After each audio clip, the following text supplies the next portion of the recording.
Howdy there, y'all. It's been about a week since I last uploaded a video, and there's a number of different reasons for that, but what can I say? It is what it is. I've been couch surfing, staying in a shelter, like I said, I'm homeless.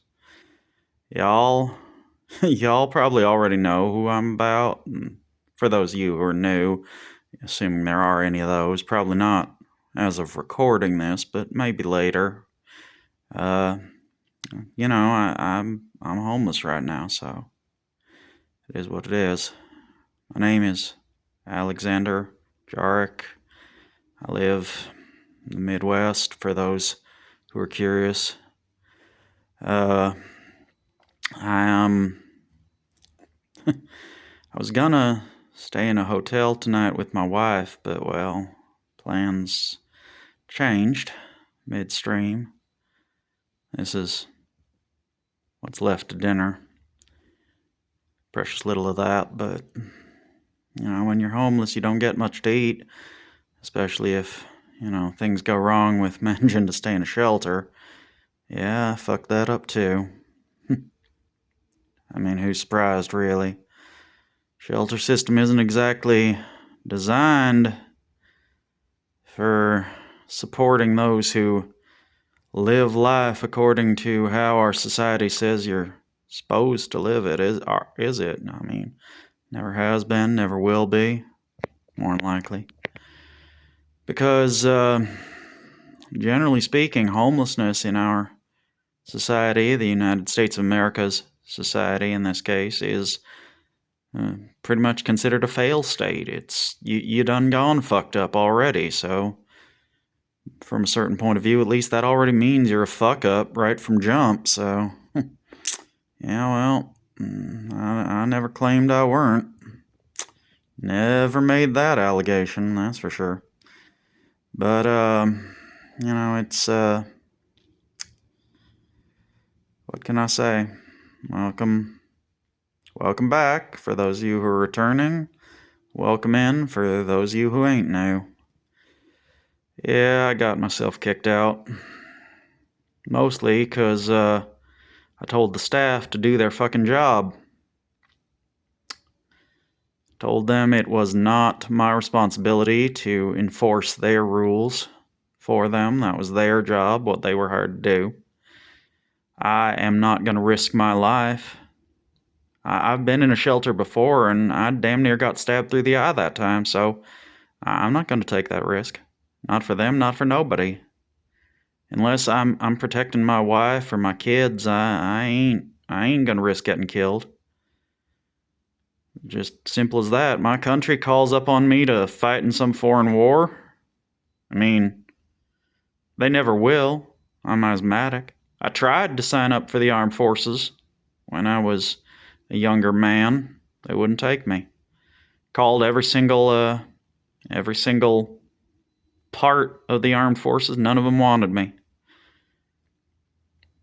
I mean,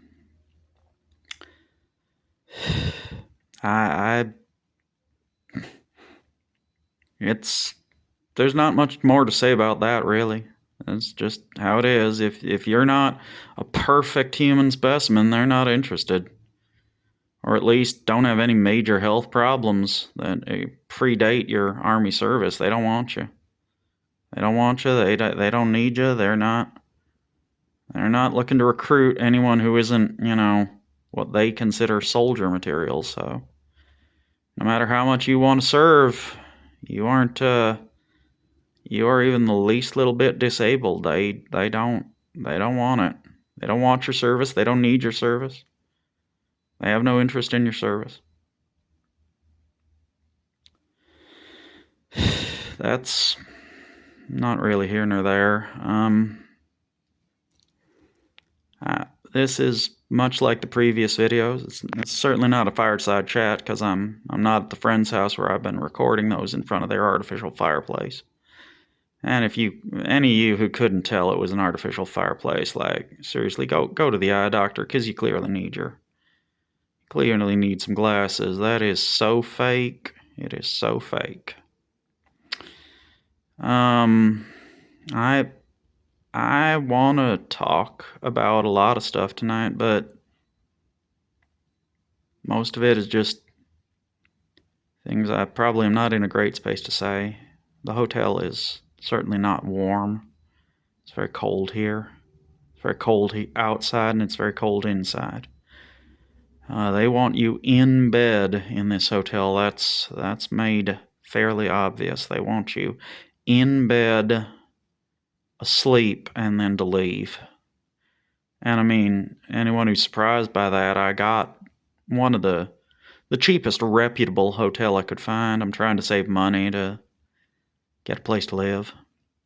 And anyone who says that being able to spend a night with your spouse, if you're homeless, isn't worth spending money on, don't even talk to me. I got nothing to say to you because you clearly don't have your head on straight. Family is the most important thing in the world. It always has been, it always will be. When it comes right down to it, our family is all we really got. And some of us don't even got that. And there's a number of different reasons why that may or may not be the case. But family is it's the heart and soul of why humanity does everything it's ever done. To keep ourselves alive, to keep our family alive. Survival is the bedrock of every civilization that ever has existed. Always has been, always will be. If you can't even survive, you don't have a civilization. I don't know what it is you got, but you got nothing, really. You don't have a civilization at that point. You don't even have a society if you can't survive. You have a group of people with whom you are forced to associate by proximity. Nothing more than that. And unfortunately, for homeless people in this country, in a lot of ways, that's really the situation we're in. We aren't treated as part of society anymore. We're treated as a problem society has to deal with, but we're not members. No, we aren't part of that society. We have been ejected from it, and in some cases, such as my own, through absolutely no fault of our own. I was paying my rent. I couldn't stop the bed bugs. Couldn't keep them out. There's no way to do it. Talk to bed bug professionals. They will tell you those things are not just invasive, but also pervasive. There are a lot of places you go on a day-to-day basis that just, you don't even realize they got bed bugs, but those things will follow you home. They will hitch a ride on your person, on your clothes, on your shoes, if you give them a tenth of a chance. And because of that, and because more importantly, I think the landlord wanted to renovate my unit to be able to rent it for more money. Because of these factors, I don't have a place to live no more. And neither my wife, she's staying with her mother. They had to do some pretty draconian things to try to keep the bugs from following her there, but they did them. Pro tip, bed bugs do not like plastic.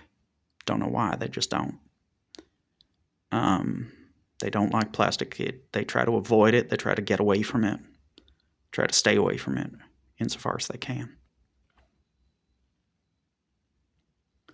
So, yeah. There's a lot of things wrong with our civilization as it presently exists. A lot of things. There's like huge numbers of different factors that come into play, make it hard to live in modern society. Public transit isn't what it used to be, and it's a key vector for bedbug infestations, because so are hotels, ironically. Hotels and public transit and a lot of other public places used to be required by federal law to, every few days, they would have to treat their facility with various chemicals, various other techniques to make sure that bedbug infestations did not become prevalent in such areas. And that limited bedbug spread a lot. I mean, all of us can probably remember, all of us that grew up in this country anyway, a time when we thought bedbugs were a myth, fictional. We thought that rhyme, good night, sleep tight, don't let the bedbugs bite, we didn't know what bedbugs were. We thought it was made up for the rhyme. But no, those are real. They are real, and they are nasty, and they are mean, and they are a vector for disease. And there was a time in this country where we'd all but exterminated them. They were all but gone. They existed, sure, in a few areas still. Mostly major cities, like New York. But they didn't really have a chance to spread very much beyond that. And even in New York or similar places, they didn't have a chance to spread much beyond certain specific buildings run by slumlords who were in contravention of the law because they were required to treat for those insects by federal law. They were required to keep the premises bedbug free. But times changed. Things got harder in this country. The economy got worse. And certainly there were very few individuals who could likely have prevented that. But those who could have prevented that could have almost done so unilaterally.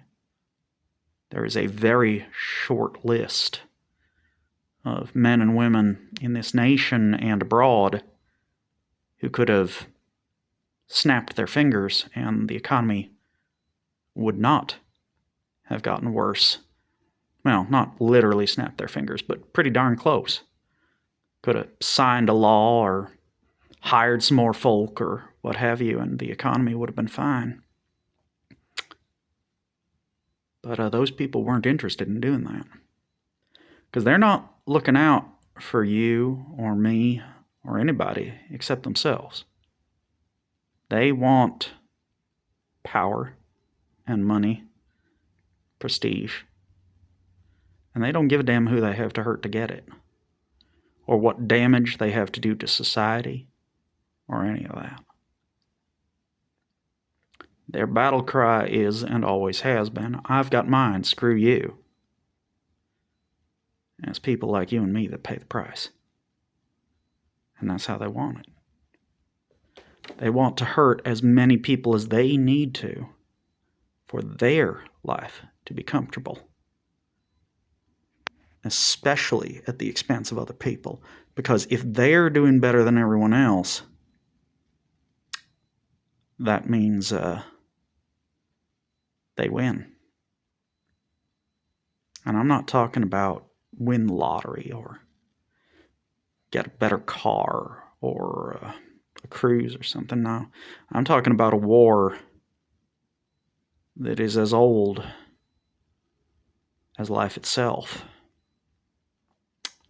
The war for genetic ascendancy. That at a certain point, at some nebulous future locus, you and your descendants, specifically your descendants, because it's never once happened in a single lifetime, your genetic bloodline, your lineage will be all that's left. You will have become the new genetic Eve or genetic Adam. There will be no other men or women except your descendants left in all the universe. There will be other species, probably, plants and animals. But you will have, in essence, one. You will be the progenitor of the human race that exists at that point, man or woman. And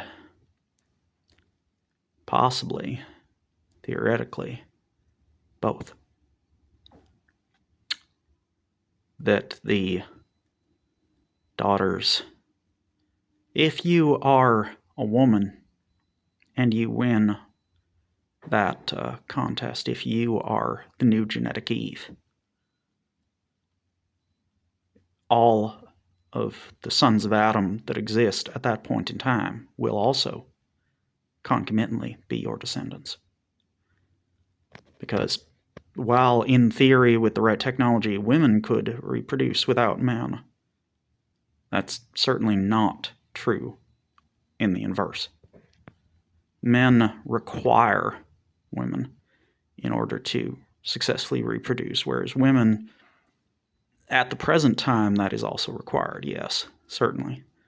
But there may come a day when the fusion of two egg cells will make it possible to create new life, and no men will be needed for the process anymore at all. And at that point, one really starts to question, do they need us at all? And that point is coming. That point is coming very quickly.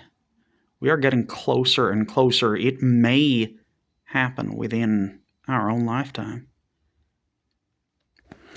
And I want every man who is watching specifically to think about that fact. Consider that element of your life, of your son's life, of everybody's life, that the day it may come, and sooner than you think, that they don't need us anymore. Who is the weaker gender, really, when you think about it? We can't reproduce without them, and for the moment, they can't without us either. But how long will that be true? And when it is true, what will we have done for them that makes them want to keep us around, even though they don't need to do so anymore? Men, the bitter fact that a lot of us just really don't face very well is we are a luxury item for women. We are a luxury that a lot of them don't feel like they can afford. And a lot of us, myself included, really don't see them that way, do we? A wife is, for a lot of men, an absolute necessity, not a luxury at all. But for a lot of women, not so much. Not so much. I mean, as I said, they need us to reproduce for now. But how are we going to position ourselves as luxury they feel they can't do without, unless they absolutely have to, when that stops being the case? And it's going to. Even if you assume, for the sake of argument, that we somehow prevented all of them from trying to do this, that we outlawed the process, blah, blah, blah, blah, blah. That's not going to be enough. That definitely won't be enough. The only way that we could prevent that happening in a realistic sense would be to completely destroy all of human civilization so the technology simply no longer existed to enable such research to be engaged in the first place. And even if, for the sake of argument, that were to happen, you're just delaying the inevitable. The technology will be rebuilt over time. It will survive somewhere, maybe. A vault, like in Fallout, perhaps. Or on the International Space Station, which soft crashes itself onto the moon to start a new human civilization in space or something. Who knows? But as I said, you're only delaying the inevitable. How long you delay it is unsure, but it is going to happen. It is inevitable. It is a certainty. There is no stopping it. And I, for one, don't want to live in such a world. I don't want to live in that world where such a thing is made impossible by crashing out all of human civilization. And I don't think there's actually that many as do. So the better question to ask yourself is not, can it be stopped? Because it can't. It can only be delayed, and the way we would have to delay it is so horrible that it scarcely bears thinking about. But rather, how can I position myself so that if, for the sake of the argument, it does happen in our lifetime, how can I position myself so that I am seen as worth retaining in this new world where men aren't even needed for reproduction, just as we have outmoded ourselves for almost everything else that we used to be needed for? I don't have the answer to that question. Wish I did. But I'm trying. I'm trying to position myself at least as not being objectionable. Not being someone they actually feel the world would be better off if I weren't in it. That it would make the place better if I were removed. Again, sure, I'm homeless. I'm not a smart man, certainly. I'm not clever. Don't have the brain power that a lot of people do, sure. Maybe there are other alternatives that I just don't see. But then again,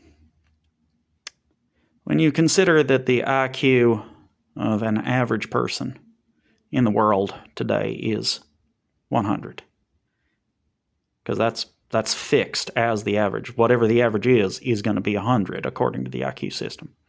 When you consider that is the case, and that at an IQ of about 80, somewhere 80 to 90, I'm not sure exactly where, you need a written list of step-by-step instructions from beginning to end for how to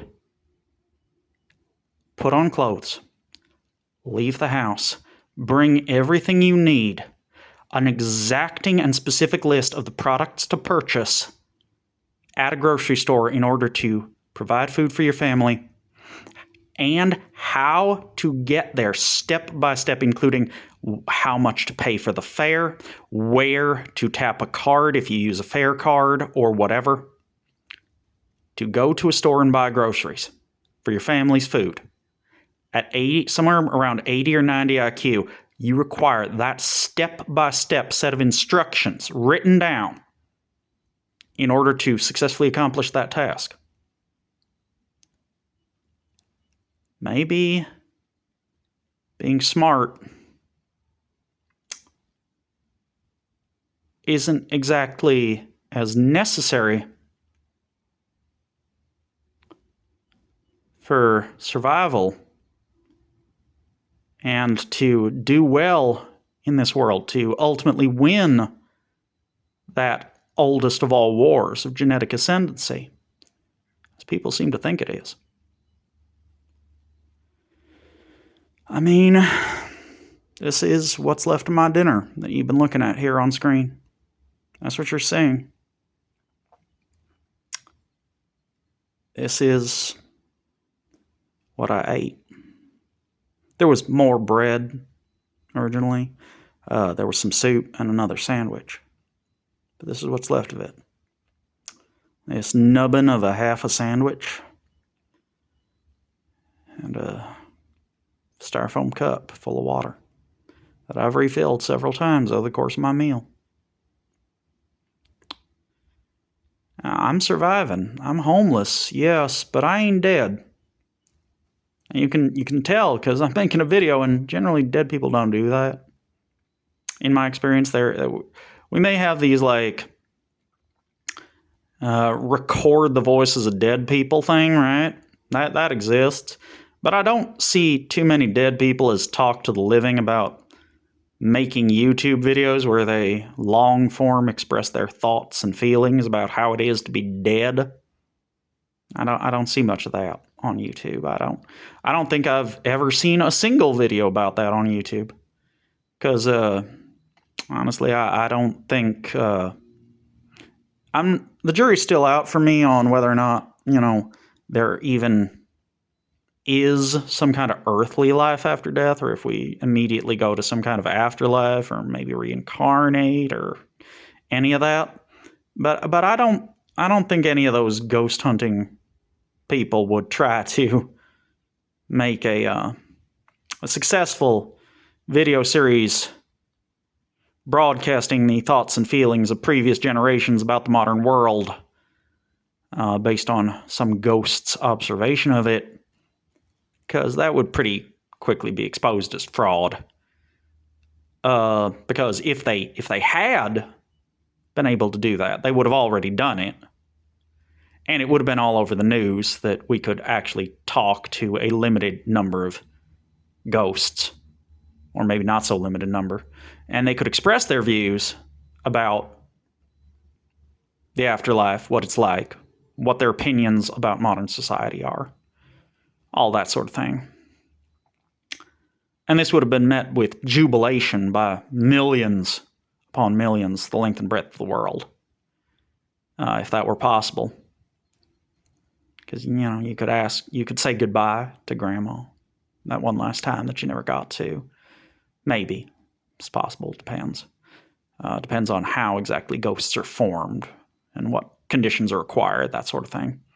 There would be people who would be learning what conditions form ghosts and either deliberately trying to create them or to avoid them. And that would be a giant headache for lawmakers that would be all over the news.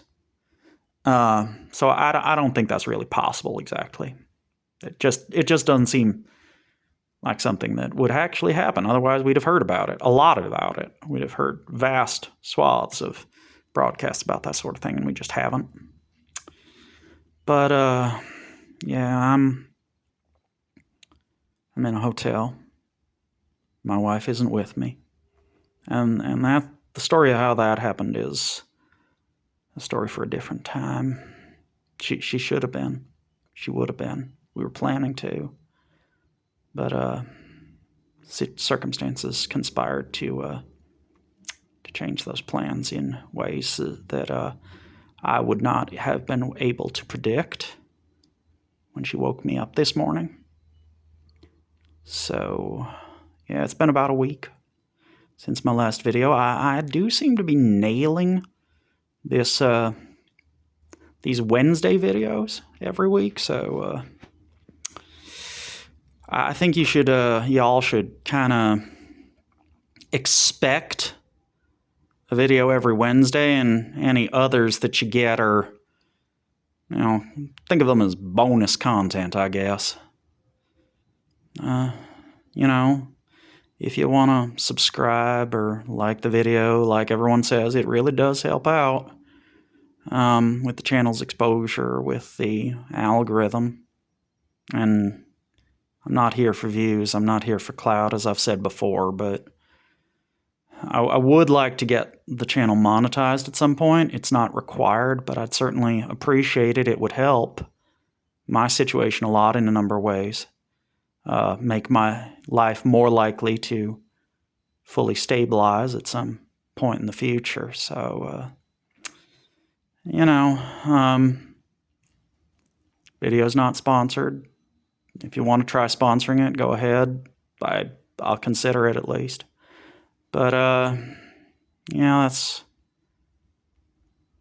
more or less all I've got to say right now. It's gonna be a long road getting back to a stable lifestyle after all this. Telling the people at the shelter, it wasn't my job to enforce their rules. May not have exactly been the smartest thing I've ever done. But, you know, I'm not dying for them. That's just the whole thing. That's the long and the short of it. I am not going to die for those people. So, well, there you are, everybody. Do svidaniya.